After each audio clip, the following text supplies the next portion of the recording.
plaisir pour nous de pouvoir faire cette réunion. Nous ne faisons pas pour nous montrer, hein, pour dire que nous sommes meilleurs que nous autres, que les autres, mais on veut simplement obéir à la parole de Dieu qui a dit, Jésus qui a dit, allez par tout le monde, prêcher la bonne nouvelle. Nous voulons aller dans les endroits où il y a besoin de prêcher, parce que nous sommes dans un monde aujourd'hui où il y a tellement de choses qui sont données, le monde nous propose beaucoup de choses, et pendant tout ce temps-là, j'ai prié, j'ai remercié le Seigneur en disant, je vais aller à Koné, mais je ne veux pas prêcher pour prêcher. Je ne veux pas parler d'une histoire, d'une légende. Je ne veux pas parler d'un Dieu abstrait. Alors dis-moi ce que je vais prêcher. Dis-moi chaque soir une parole qui va correspondre aux besoins de ceux qui seront là. Et ce soir, je vais vous parler d'un homme que nous connaissons sous le nom de Saint Paul. Vous connaissez Paul? L'apôtre Paul. Saint Paul, on appelle. Mais avant d'être Saint Paul, on va voir ce qu'il était auparavant. Mais je voudrais simplement dire que le Seigneur, il conduit toutes choses. Il conduit, on a demandé au Seigneur de conduire la réunion. Et le Seigneur a choisi le frère pour rendre son témoignage, parce que son témoignage va confirmer mon message de ce soir. Il a parlé de ce qu'il était avant. Il avait sa religion, mais... Et je voudrais simplement que ce soir, j'essaie d'être assez court, mais simplement pour vous montrer que Paul, qui s'appelait au départ Saul de Tarse, a fait une rencontre personnelle avec le Dieu d'amour, le Dieu de grâce, et sa vie a changé. Je voudrais qu'on... Excusez-moi, je mets mes phares parce que je ne vois pas. On ouvre notre Bible dans Actes des Apôtres, chapitre 9. Actes des Apôtres, chapitre 9. Je vais lire quelques passages parce que la lecture était trop longue, assez longue. Donc simplement quelques portions, mais je voudrais qu'en ce soir on s'arrête sur cet homme-là. Et qu'est-ce qui a changé dans la vie de cet homme? Dans Actes chapitre 9, il nous est dit, cependant, Saul respirait encore la menace et le meurtre contre les disciples du Seigneur. Il se rendit chez les souverains sacrificateurs et lui demanda des lettres pour les synagogues de Damas, afin que s'il s'y trouvait des partisans de la nouvelle doctrine ou la nouvelle religion, hommes ou femmes, il les amène liés à Jérusalem.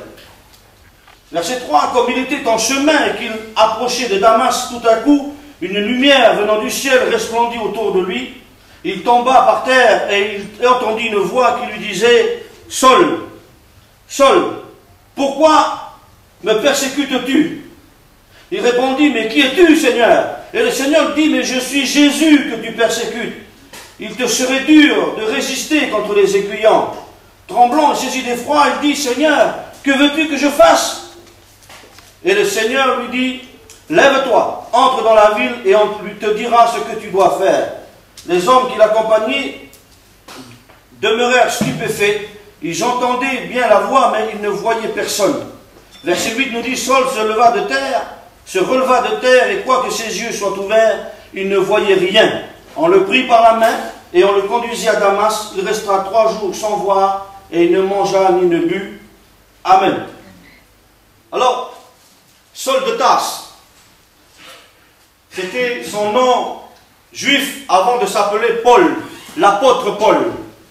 Celui que nous connaissons, qui a rempli le monde de l'époque de l'évangile, il s'appelait Saul de Tarse. Saul de Tarse, surtout quand vous lisez le livre des Actes, au chapitre 22, Paul il va raconter un peu sa vie devant les chefs religieux qui étaient là, devant le roi qui était là pour lui demander pourquoi tu changé de religion, etc. Pourquoi tu es en prison, etc. Alors il va raconter sa vie. Actes chapitre 22. Il raconte toute sa vie. Et il va raconter particulièrement cet événement-là. Il dit, voici, moi je suis hébreu, je suis juif, je suis né à Tarse, en Cilicie, je suis un hébreu, je fais partie de la secte la plus rigide de notre religion juive, je suis un pharisien, et moi en tant que pharisien, j'obéis à toute la loi, je pratique ma religion parce que j'aime Dieu. Il dit, j'ai un amour profond pour Dieu, c'est ce que notre frère était aussi, et quelle que soit notre religion, nous avons foi en Dieu, oui ou non? Vous avez foi en Dieu, vous avez confiance, vous savez que Dieu existe. Moi, au départ, j'étais dans une religion où on m'a enseigné un Dieu abstrait, un Dieu qui fait peur, un Dieu qui juge, un Dieu qui condamne, un Dieu dont j'avais peur de m'approcher, mais pourtant j'étais asthmatique. Vous savez, quand j'avais une crise d'asthme, 4 jours la crise, 4 jours, j'avais pas encore de ventoline. Alors je m'asseyais contre le mur de la maison et je mettais un ventilateur pour essayer de respirer. J'avais mal, j'étais terrible, j'avais un souffle au cœur. Et on m'a dit que je ne pouvais rien faire, je ne pouvais pas jouer au football, je ne pouvais pas aller à l'armée comme les autres. Imaginez la honte de mon cœur à cet âge-là. J'ai dit, Seigneur, moi, j'ai dit à ma mère, j'ai envie d'être un enfant comme les autres, jouer au football comme les autres, je ne pouvais pas. Hein. Je courais 5 minutes et puis c'était fini. L'asthme. Pourtant, j'avais foi en Dieu. Et Saul dit, dans Actes chapitre 22, quand il va raconter, il va dire, je suis juif. Et vous savez, un juif, c'est très religieux. C'était la religion de l'époque. C'était un juif. Quelqu'un qui connaît Dieu, qui avait la prétention depuis l'âge de 12 ans de connaître la Torah par cœur. Connaître la Bible, l'Ancien Testament, sur le bout des doigts. C'était leur religion. Il fallait que dès leur jeune âge, dès leur petite enfance, ils connaissaient la parole. La Bible nous dit que Saul de Tarse, il a été à l'école biblique. Il a été enseigné au pied de Gamaliel, qui était un érudit de l'époque, qui était un professeur juif, un enseignant biblique. C'était quelqu'un de respecté, respectable. Il avait de l'autorité. Et son travail, son amour pour Dieu, c'était défendre Dieu. Il fallait qu'il défende Dieu. Je veux protéger le nom de mon Dieu. C'est quoi cette nouvelle secte qui apparaît, qui parle de Jésus? Alors il pensait bien faire, il avait reçu l'autorité, un papier signé par les autorités qui lui donnait le droit de tuer au nom de Dieu. Il donnait le droit d'aller persécuter les soi-disant chrétiens, ceux qui font partie de cette secte, de cette nouvelle doctrine. Il avait reçu une autorité et il pouvait montrer le papier partout. J'ai l'autorité de t'emmener en prison. Et c'est l'apôtre Paul lui-même, Saul de Tarse, dans Actes chapitre 22, qui va dire, j'allais dans toutes les villes. Et il est marqué dans ce texte que nous venons de lire. J'allais pour attraper toutes ces personnes, ces hommes et ces femmes, pour les emmener liés à Jérusalem, et les emmener en prison. Et même Saul de Tarse, il persécutait les chrétiens pour les forcer à blasphémer le nom de Jésus. Alors il disait, j'avais un zèle pour Dieu, un zèle tellement j'aimais Dieu, que je voulais défendre Dieu. Et ça c'était, quand on voit autour de nous, il y a tellement de religions, tellement de croyances, mais tous les gens sont sincères dans leur religion. On ne peut pas les juger, on ne peut pas les critiquer. Chacun est né catholique, d'autres sont nés protestants, d'autres sont nés évangéliques, d'autres sont nés dans l'islam, d'autres sont nés n'importe où. On respecte tous ces individus et chacun a sa foi en Dieu. Chacun veut vivre sa foi en Dieu et de fois son amour en Dieu fait qu'il fait des choses pensant servir Dieu. Et Saul de Tarse lui disait lui-même, dans le chapitre 22, il dit, je pensais servir Dieu. Je croyais que je servais Dieu en allant tuer les gens, en les forçant à blasphémer, en les emmenant en prison, en les liant, les emmenant jusqu'à Jérusalem.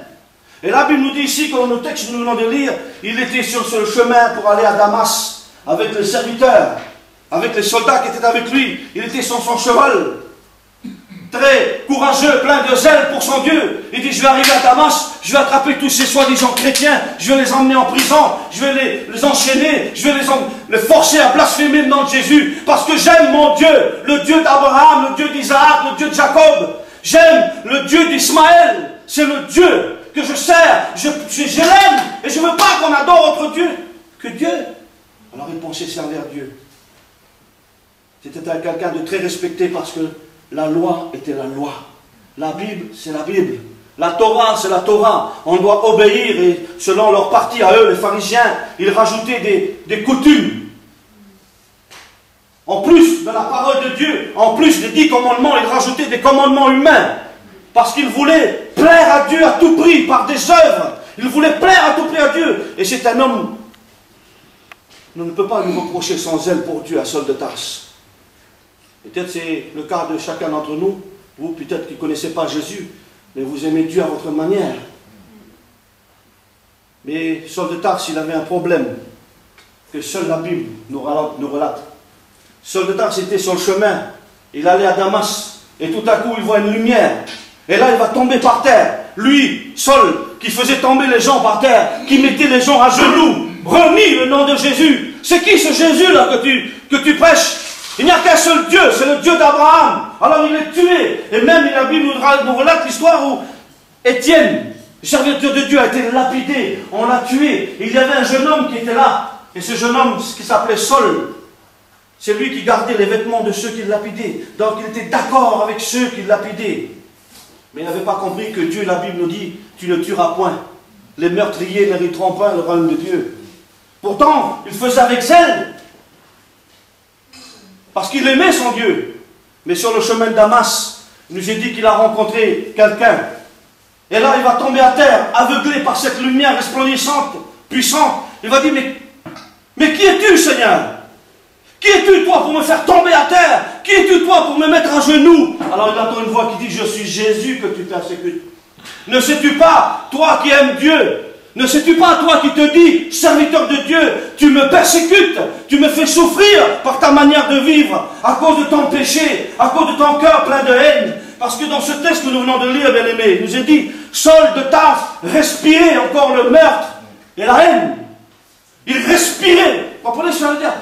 Plein de haine, son cœur était plein de haine, plein de colère, plein de méchanceté. Son cœur était plein de péché et il pensait servir Dieu.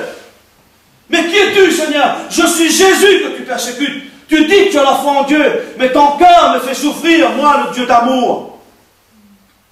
Et souvent on parle d'un Dieu autoritaire. Vous savez, au début, moi, quand je m'approchais de Dieu, mais j'avais peur de Dieu. Parce qu'on m'a enseigné un Dieu qui a une baguette, un bâton qui tape sur notre tête. Mais quand j'ai lu la Bible, et je ne vais pas dire comment je me suis converti, parce que ça sera le sujet de mon message demain soir. Alors je ne vais pas raconter maintenant. Mais Dieu m'a dit seulement un mot qui a chamboulé ma vie. Dieu n'est pas un bourreau, Dieu n'est pas un gourou, Dieu est un Dieu d'amour, un Dieu qui nous aime. Et Saul de Tarse était sur le chemin pour aller à Damas, un chemin plein de haine. Sa vie, c'était plein de haine. Il faisait tout ça par haine de l'homme qui n'est peut-être pas dans le pharisien comme lui, mais un être humain.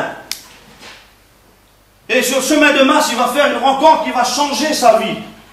Lui, le religieux, il va rencontrer Jésus. Et Jésus lui dit, mais je suis Jésus que tu persécutes. Et plus tard, lui, Saul de Tarse, quand il va rendre témoignage, il va dire, mais moi je croyais bien faire. En persécutant les églises, en essayant de les arrêter parce que je défendais Dieu, mais je croyais devoir servir Dieu en m'opposant à Jésus-Christ. Je m'oppose à Jésus. Et Saul de Tarse va lui dire simplement, quand il va dire, qui es-tu Seigneur? Je suis Jésus que tu persécutes. Et arrête. Le texte que nous avons lu tout à l'heure, il dit, arrête de résister à mon appel. Il te serait dur de regimber contre les aiguillons, c'est-à-dire de résister. Tu résistes à mon appel. Parce que vous savez, le Saul de Tarse, là, il était témoin. Il a entendu les apôtres prêcher l'évangile. Il a entendu parler de Jésus. Et il était là quand Étienne a prêché. Et quand Étienne a été lapidé, il est mort. Il a dit, je vois le ciel s'ouvrir et le Fils de Dieu à la droite du Père. Il était là, ses oreilles ont entendu l'évangile, mais il a résisté. Il s'est dit non. Vous savez, quand on est venu parler de Jésus pour la première fois, peut-être que mon père, c'est la première fois qu'il va entendre ce que je vais te dire, mais quand il me parlait de Jésus pour la première fois dans mon cœur, je dis, fiche-moi la paix avec ton Jésus. Moi, je suis un caldoche pur et simple. Je n'ai pas besoin de ton Jésus. Jésus il a fait quoi pour moi quand tu as divorcé de ma mère? Quand vous avez divorcé? Jésus il a fait quoi pour moi quand j'étais asthmatique? Jésus il a fait quoi pour moi quand j'étais malade? Quand j'ai supplié? Quand j'étais maltraité? Quand j'étais gosse? En famille, quand il m'a maltraité, Jésus, il est où Jésus? Je n'ai pas besoin de ton Jésus, c'est ce que je disais dans mon cœur. Mais je vais vous raconter demain comment Jésus a touché mon cœur. Il m'a dit simplement un mot.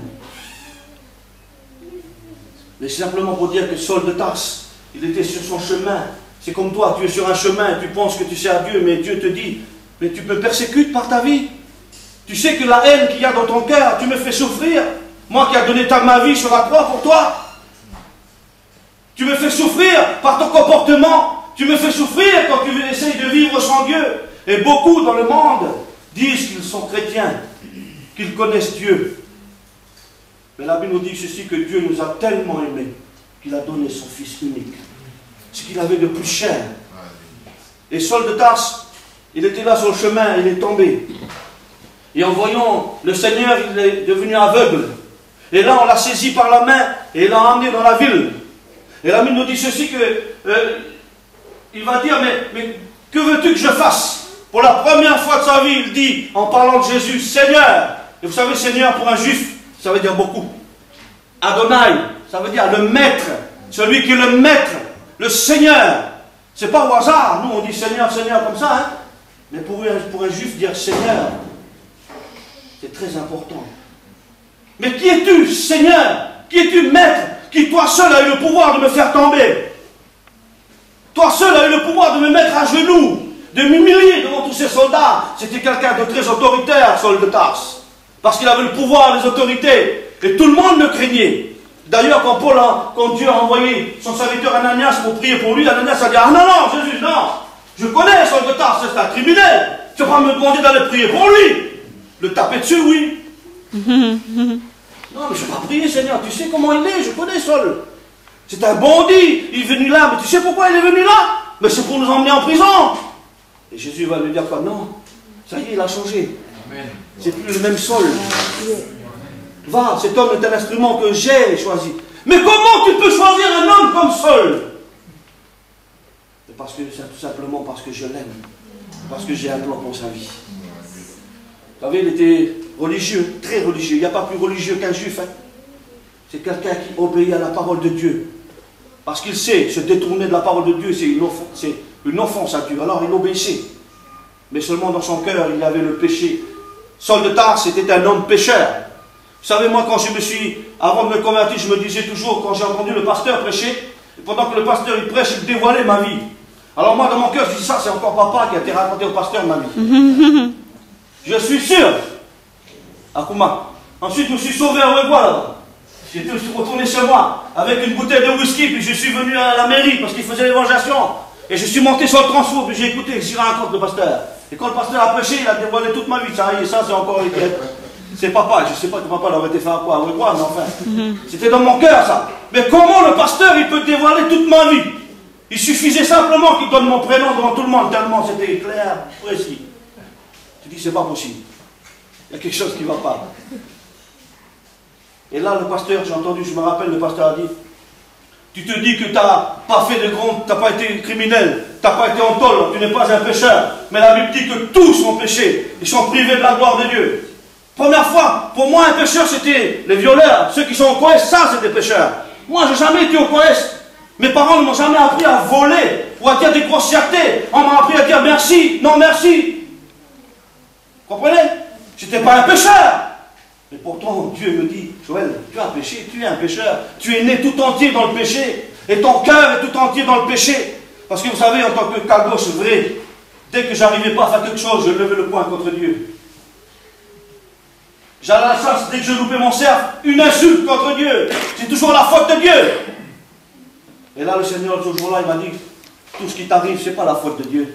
C'est parce que tu as décidé de vivre sans Dieu. La religion nous dit, comme c'est le métro, là, en France, hein, vous entendez le chant, là? Nous irons tous au paradis. Vous avez entendu ça? Oui. C'est faux, bien aimé. Laissez-moi vous dire que c'est faux. On n'ira pas tous au paradis. Qu'on soit béni ou maudit, prostitué ou pas, vous voulez pécher, ça fait rien, pécher, on ira tous au paradis. La Bible nous dit, non, c'est faux. Nous n'irons pas tous au paradis. Et le purgatoire n'existe pas non plus. Trop facile, ça veut dire que je peux pécher, adultère, à gogo, à fond. Et puis je sais qu'un jour, quand je vais mourir, je vais aller au purgatoire. Et là, dans le purgatoire, ben, je vais laisser un temps où les mauvaises choses vont sortir. Et puis quand il va rester que des bonnes choses, je vais aller au ciel. C'est faux. Pourquoi Jésus serait mort sur la croix, là, s'il y avait un purgatoire? Il y a une contradiction quelque part. Saul se croyait sur le bon chemin. Il était sur le chemin de Damas. J'ai reçu l'autorité des hommes. Mais Dieu dit, tu n'as aucune autorité devant Dieu. Tu es un pécheur comme tous les autres. Et en faisant ce que tu fais, tu me persécutes. Bien-aimé, sache que si tu n'as pas Jésus dans ta vie, tu fais souffrir Dieu. Jésus a dit ceci, je suis le chemin. Quand vous voyez l'invitation, c'est marqué. Jean chapitre 14, verset 6. Je suis le chemin. Pas un chemin parmi tant d'autres. Parmi Bouddha, parmi Mahomet, parmi un tel, je suis un des chemins. Non, je suis le chemin. Pourquoi? Parce que je suis la vérité et parce que je suis la vie. Voilà pourquoi je suis le seul et unique chemin qui mène vers le Père. Amen. Jésus a dit, je suis le seul chemin. Et sur le chemin de Damas, alors Jésus, lui, il était sur le chemin de Damas, c'est le chemin de la perdition. La Bible nous dit, vous savez, le chemin de la perdition, c'est un chemin large. Et c'est par wagon qu'on y passe. Ce chemin-là, il mène en enfer. Mais le chemin étroit et resserré qui mène à la vie, malheureusement, il y en a peu qui la franchissent. Le diable, lui, ce qu'il dit à la jeunesse, fumez, cannabis, alcool, fais tout ce que tu veux. Tu seras sauvé quand même. La Bible nous dit que c'est faux. Si tu n'as pas Christ dans ton cœur, tu es perdu. Tu es sur le chemin de perdition. Et Saul avait besoin de rencontrer le Christ. Et là, il a rencontré, il a dit, mais qui es-tu, Seigneur? Qui es-tu, toi, qui m'a fait tomber? Qui es-tu, toi, qui ose venir dans ma vie? Mais je suis Jésus que tu persécutes. Alors là, il a compris tout ce qu'il faisait, au fait. Eh bien, il persécutait le Seigneur. Il persécutait Dieu. Il faisait souffrir Dieu. Parce que Saul, dans ton cœur, il y a plein de haine, plein de méchanceté. Vous savez, Jésus a dit que c'est du cœur que viennent les mauvaises pensées. Les adultères, les meurtres, toutes les mauvaises choses viennent du cœur. Et la dernière fois, je parlais à quelqu'un qui disait, il y a un moment de ça, il disait, moi, je voudrais vivre dans un monastère, là, vivre loin, loin, loin du péché. Je dis, attends, mon petit, t'excite pas trop. Parce que tu vois, tu peux aller vivre dans le monastère, là-bas, au fin fond de l'Amazonie, mais tu seras toujours tout entier dans le péché. Parce que le péché, il est dans le cœur de l'homme. Et si Dieu ne change pas ton cœur, tu peux te sauver, tu te sauveras avec ton péché. C'est ça que nous avons besoin de comprendre, c'est ça que moi j'ai compris. Vous savez, moi j'étais tellement jeune, j'étais tellement... Pour ne pas faire du mal aux humains, je faisais du mal aux animaux, ça, toute ma famille peut vous raconter. Pour ne pas faire du mal à un humain. Alors je prenais un chat, un chien, n'importe quoi, mais je lui tirais dessus, je lui cassais une patte, je noyais les chats, vous savez, je faisais des choses terribles, terribles. Parce que je ne voulais pas faire du mal, parce que dans mon cœur, il y avait de la haine, il y avait quelque chose. Et si Dieu n'était pas intervenu, peut-être que je serais, je ne sais pas où, au Corrèze, ou je ne sais pas. Parce que c'est des choses que les parents ne voient pas dans le cœur de la jeunesse. Et aujourd'hui, on nous propose beaucoup de choses. Et souvent, j'entends à la radio, il faut faire quelque chose. Le gouvernement, les mairies, les provinces, pour aider ces jeunes-là qui se battent entre ethnies, là, qui ont de la haine. Il faut faire des choses. Il n'y a rien à faire. Jésus a dit, je suis le chemin, la vérité et la vie. Seul Jésus est la solution pour la jeunesse. Amen. Quand le cœur de l'homme changera, alors tout va changer. Amen. Voilà pourquoi nous prêchons l'évangile. Saul de Tarse, c'était sur le chemin de Damas, c'était un chemin de perdition, un chemin plein de haine, plein de méchanceté, plein de meurtre. Il avait besoin de rencontrer Jésus. Et tant que l'homme n'a pas Jésus, il ne peut pas s'en sortir. Moi, j'ai accepté Christ dans ma vie, j'avais 17 ans. Aujourd'hui, j'en ai 43. Et j'ai dit souvent aux jeunes, moi, je n'ai pas besoin de boire pour être heureux. Je n'ai pas besoin de me saouler le nez pour être heureux. Parce que je dis à jeune, quand tu es sous là, si tu te rappelles ce que tu as fait demain, pas toujours. Et puis quand tu t'en rappelles ou quand on vient te raconter, c'est pas joli ce que tu as fait en étant sous. Vous voyez, pas besoin d'aller en boîte pour être heureux. Je suis heureux parce que mon cœur est heureux. Et vous savez pourquoi on boit, pourquoi on fume, pourquoi on cherche des choses comme ça? C'est parce qu'on veut satisfaire son cœur qui est vide. On essaie de trouver la paix. Mais en fin de compte, on ne trouve toujours pas cette paix. Parce que la paix, là, c'est seul Dieu qui donne. C'est ce que David a dit.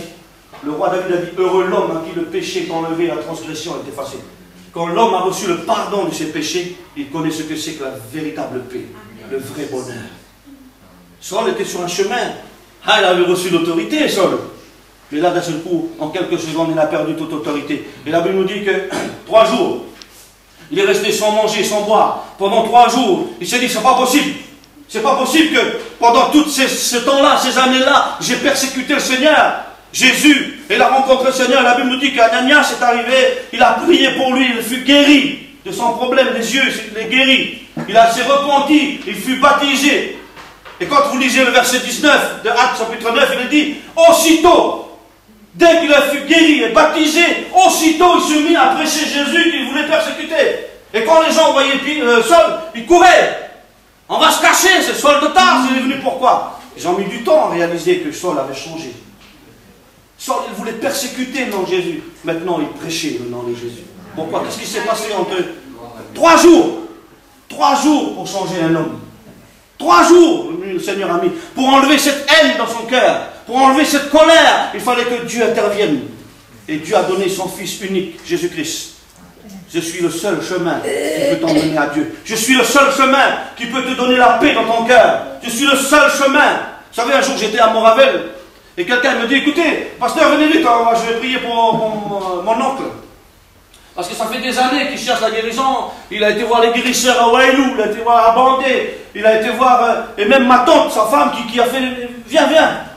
J'arrive avec joie, je partage la parole avec cet homme, et je parlais de Jésus, et je voyais les larmes couler. Et quand j'ai vu ces larmes, j'ai fermé ma Bible. Parce que je me suis dit, là c'est le moment. J'ai dit, est-ce que tu crois que Jésus peut faire quelque chose pour toi? Oui. Est-ce que tu crois que Jésus peut pardonner tes péchés? Oui. Est-ce que tu crois que Jésus peut te guérir maintenant? Oui. Alors au nom de Jésus, lève-toi et marche. J'ai attrapé ses mains. Lève-toi. Tu m'as dit que tu croyais. Ben, lève-toi. Alors il a commencé à marcher comme ça. Puis après il était dehors. Alléluia! Alléluia! Il était dehors comme ça. Puis tout le monde sortait de la moravelle pour dire qu'est-ce qui se passe. Mais parce que le Seigneur l'a guéri. Amen. Amen. Et beaucoup d'autres choses comme ça, j'ai vu. Parce que c'est le Seigneur qui agit. Le Seigneur montre qu'il s'intéresse à nos besoins. Et ce que j'aime dire toujours, c'est que Dieu n'interviendra jamais dans notre vie si on ne lui demande pas. Vous savez pourquoi? Parce que Dieu nous respecte. Dieu, il nous respecte. Et il agira dans notre vie si on lui demande, Seigneur, je crois en toi, alors aide-moi. Moi, j'étais à Naketi. Je travaillais avec mon père à Naketi. Quand j'ai été guéri, j'avais 18 ans de mon asthme. J'étais dans ma chambre en tôle, il faisait froid à Naketi. J'ai dit, Seigneur, laisse-moi te servir, mais enlève-moi cette maladie-là. Et j'ai prié. Et j'ai plus jamais prié pour ça. J'étais travaillé, et je sais que quand il faisait un peu froid, comme en ce moment-là, je sentais que, ça y est, les poumons, ils commençaient à... Plus rien. 1 mois, 2 mois, 3 mois. Je n'avais pas fait attention quand je continuais à vivre. La poussière dans la mine, et je voyais que je me rendais même plus compte que la poussière ne faisait plus rien. Et c'est longtemps après, j'ai réalisé, mais j'étais guéri de mon asthme. Ensuite, j'ai été guéri de mon cœur. J'ai dit, Seigneur, je ne vais pas aller voir le pasteur, c'est toi qui vas me guérir. Tu vas guérir de mon cœur. J'ai prié, j'étais dans un conteneur. Il n'y a pas le conteneur qu'il y avait à la maison. Un conteneur fermé avec des sacs de ciment, je me suis mis à genoux sur le sac de ciment. Seigneur, si c'est toi le seul vrai Dieu, si c'est toi Jésus, le seul et unique, guéris-moi de mon asthme, je veux être un jeune comme tous les autres jeunes. Je suis parti comme ça. Ensuite, le Seigneur m'a guéri. Non, c'était bien avant, parce qu'après j'ai pu aller à l'armée justement à cause de ça. Et je suis parti en France. Le médecin m'a dit, mais c'est pas possible. Les anciens examens que je vois, vous avez un souffle au cœur, c'est quand même... Et puis là, il n'y a plus rien, il y a un problème là. Il s'est trompé là. Non, c'est pas la machine qui s'est trompée. C'est Dieu qui m'a guéri. Alors j'ai pu aller à l'armée en France, je suis revenu et j'ai plus ces maladies-là. Voilà pourquoi je crois que Jésus guérit. J'ai déjà vu Jésus guérir d'une tumeur. J'ai vu une femme qui est venue, pasteur, c'est un monsieur qui est venu de Marie, il me dit, pasteur, on essaie d'avoir un enfant avec ma femme, mais on n'arrive pas. Ah bon? Oui. Mais tu ne sais pas qu'avoir un enfant, c'est un don de Dieu, c'est une grâce de Dieu. Oui. Est-ce que tu crois que Jésus peut t'aider? Oui. Alors on va prier ensemble. J'ai prié au nom de Jésus. Quelques mois après, le frère vient, un grand sourire. Pasteur, ça y est, ma femme est enceinte. C'était un petit garçon, maintenant il a 14 ans, et il vit à Marais, et il s'appelle Joël. On l'a appelé Joël, j'ai dit, il ne fallait pas besoin de mettre mon nom. Hein. Moi je ne suis pas un guérisseur, je ne suis rien du tout, moi, mon pauvre, j'ai rien. Non, mais c'était pour nous rappeler que tu as prié, le Seigneur a exaucé. Parce que bien aimé, pourquoi? Parce que Dieu, lui, nous aime et s'intéresse à nous. Saul de Tarse, sa vie a changé. Et vous voyez, cet homme, c'est devenu un homme puissant. Et je vais m'arrêter là pour dire que c'est un homme qui avait l'Esprit de Dieu parce qu'il a rencontré le Christ. Cet homme-là arrivait à un point où même quand il marchait, son ombre, vous savez, des fois il y a notre ombre là, son ombre, il touchait les gens qui étaient malades et ces personnes étaient guéries. Rien que son ombre, c'est pas lui, il ne voulait pas lui, mais il était tellement rempli de Dieu, tellement il aimait Dieu, que même son ombre guérissait les gens. Tellement il était dans la présence de Dieu. Et s'il a fait ça pour Saul de Tarse, Saul de Tarse c'était un bandit, il a fait des choses que moi je n'ai jamais fait. Plein de haine, il respirait la menace, le meurtre. Mais ensuite il respirait l'amour, la bienveillance, parce que son cœur fut rempli de Christ. Et vous savez, le Seigneur il peut faire ça pour toi. Il peut remplir ta vie de paix, de bonheur. Il peut enlever cela. C'est pourquoi la Bible nous dit, Dieu dit, donne-moi ton cœur. Donne-moi ton cœur. Ton cœur plein de haine, plein de méchanceté. Dedans, il n'y a que des grossièretés dans ton cœur. Mais donne-le-moi. Et moi, je veux laver ce cœur. Je vais venir habiter ce cœur. Et tout son cœur-là, il y aura plein d'amour, plein de bienveillance. Et ta vie va changer. Vous savez, Dieu, lui, moi, on m'a appris que Dieu est un Dieu inaccessible. Mais la Bible nous dit que Dieu s'est fait homme pour venir à ma portée, afin que je puisse le toucher. Dieu, il est venu à notre portée, il est venu à notre niveau. Alors, il ne faut pas essayer de faire des œuvres pour atteindre Dieu, parce que Dieu est venu à notre niveau. Il est venu en Christ pour dire, je t'aime et je veux sauver ta vie. Alors, je vous invite à revenir demain. Demain, il y aura un autre message. C'est simplement un texte de Jérémie où Dieu va dire quelque chose de formidable, qui va révolutionner le monde, qui a révolutionné ma vie, qui va révolutionner vos cœurs. Juste une phrase, pardon, que Dieu a dit. une phrase qui a chamboulé ma vie. Alors bien aimé, tu peux faire l'expérience de Saul de Tarse. Il était sur le chemin de perdition, un chemin de haine. Ensuite, il a trouvé le véritable chemin de Jésus-Christ. Et là, sa vie a changé. Et aussitôt après, il s'est mis à prêcher l'évangile. Parce que c'est un évangile qui a changé sa vie. Christ a transformé sa vie. Alors, est-ce qu'il y a quelqu'un ce soir qui voudrait dire, simplement en levant sa main, moi aussi je vais essayer ça. J'en ai marre de cette vie que je mène. Je suis un jeune qui est perdu dans mon cœur, c'est vrai. C'est vrai, pasteur, tu as raison. La parole de Dieu a raison. Dans mon cœur, il y a de vide. J'ai essayé, mais je ne suis pas bien. Je m'endors, je ne suis pas tranquille. Je me réveille le matin, je ne suis pas tranquille. Je suis toujours coupable, culpabilisé. Dans ma tête, dans mon cœur, dans mon âme, il y a un poids que je porte tous les jours. Je m'endors avec, je me lève avec. J'en ai marre. Et samedi, je vais prêcher contre le suicide. Le suicide ne vient pas de Dieu. Alors venez, si vous connaissez quelqu'un qui a envie, qui vous a répété plusieurs fois, je vais mettre fin à mes jours, alors amenez-le ici. Il dit, le Seigneur, non, il ne veut pas que tu te suicides, parce qu'il a un plan pour ta vie. Et alors, simplement pour dire que le Seigneur, il peut changer ta vie. Et c'est à toi de dire, Seigneur, oui, je veux que ma vie change. Il n'y a pas, vous savez, c'est pas trop tard. Ce n'est pas que les jeunes qui peuvent changer notre vie. Parce que quand tu fermeras les yeux, et j'aime dire ça quand je fais les enterrements, je dis, vous savez, quand vous fermez les yeux, il ne faut pas dire comme certains, ça y est, c'est fini après. On ferme les yeux, puis c'est fini, c'est la fin de tout. Non. La mort n'est qu'un début. Quand je ferme les yeux, ce n'est qu'une porte qui s'ouvre pour l'au-delà. Mais l'au-delà, c'est à gauche ou à droite? C'est pendant notre vivant qu'il faut choisir. Je vais à gauche ou à droite. Alors les amis, les familles sur terre, excusez-moi de le dire avec le respect, ils pourront faire des prières pour le repos de mon âme tant qu'ils veulent, à tire-larigot. Mais c'est moi sur terre que je vais choisir. Je vais avoir la vie, je vais avoir la mort. Mais Dieu dit dans la Bible, choisis la vie, afin que tu vives. Amen. Amen. Alors qui d'entre nous voudrait choisir la vie? Alors, bien, le Seigneur ne forcera jamais, mais il interviendra. Je me souviens de ces deux aveugles, il faut que je le dise. Ils sont venus vers Jésus. Seigneur, aie pitié de nous, que nous puissions recouvrer la vue. Qu'est-ce que Jésus veut dire? Mais est-ce que vous croyez que je peux vraiment faire ça? Ou alors c'est quelqu'un d'autre qui vous en dit de venir. Mais est-ce que vous croyez? Oui, on croit, Seigneur. Alors qu'il soit fait selon votre foi. Marc chapitre 8. Et là, ils ont été guéris par le Seigneur. Est-ce que vous croyez vraiment que Dieu est capable? Oui, je le crois. Alors qu'il soit fait selon votre foi. Et ensuite, je vais prier pour les malades. Mais pour les malades, il y a le pasteur David Chambellan qui est là, il y a le pasteur Jacques Chambellan qui est là. Vous venez devant. Si vous ne pouvez pas venir, on vient vers vous.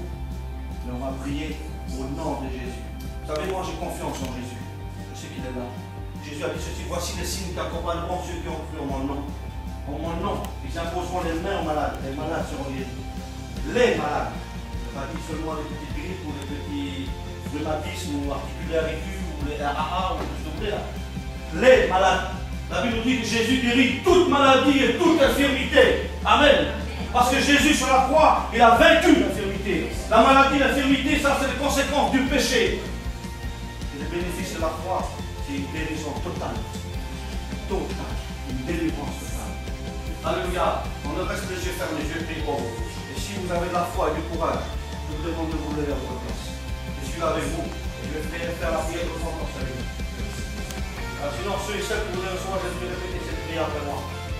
Père, je te demande pardon pour mes péchés ce soir. Je crois que Jésus est le Christ, le Fils de Dieu. Qu'il est mort sur la croix à cause de mes péchés. Ce soir, Père, je me repens. Je veux changer de vie. Père, reçois ma vie entre tes mains ce soir. Père, change ma vie. Je te donne mon cœur ce soir. Change, je veux une vie nouvelle. Je crois en Christ Jésus. Et je le reçois ce soir comme le sauveur de ma vie. Et comme le Seigneur. Merci Père pour le pardon de tes péchés. Répétez-le. Merci Père pour le pardon de tes péchés. Au nom de Jésus, ton Fils,